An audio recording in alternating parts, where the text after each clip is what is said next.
Thin gauge sheet metal is commonly used in automotive, aerospace, and many DIY projects due to its lightweight and versatility.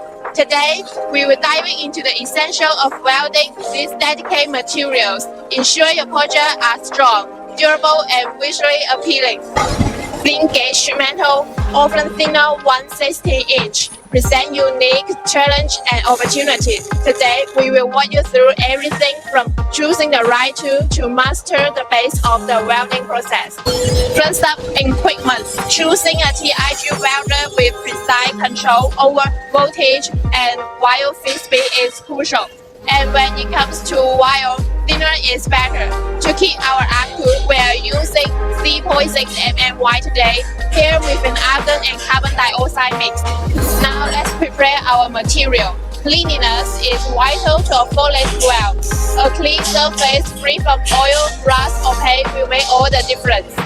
Setting up your welder correctly is next. We are aiming for the low-teens power setting that still allows a stable arc, which is matched with a wire feed speed that's just right. Let's talk techniques. Hold your welding gun at a 10 to 15 degree angle and keep the tip close to the material. For thin materials, we will use a stitching technique. Short half-inch weld with holes in between to let the material add length.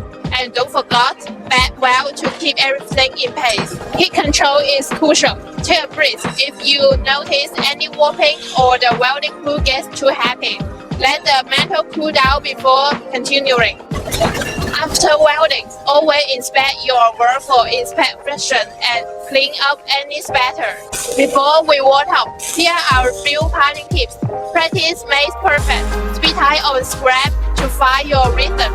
Remember, short segments are your field of managing heat and never compromise on safety. Proper versatility and protect gear are non-negotiable. Mastering welding on thin gauge material might seem challenging, but it's gratifying once you get hand of it. Don't forget to like, share, and subscribe for more welding tips and tricks.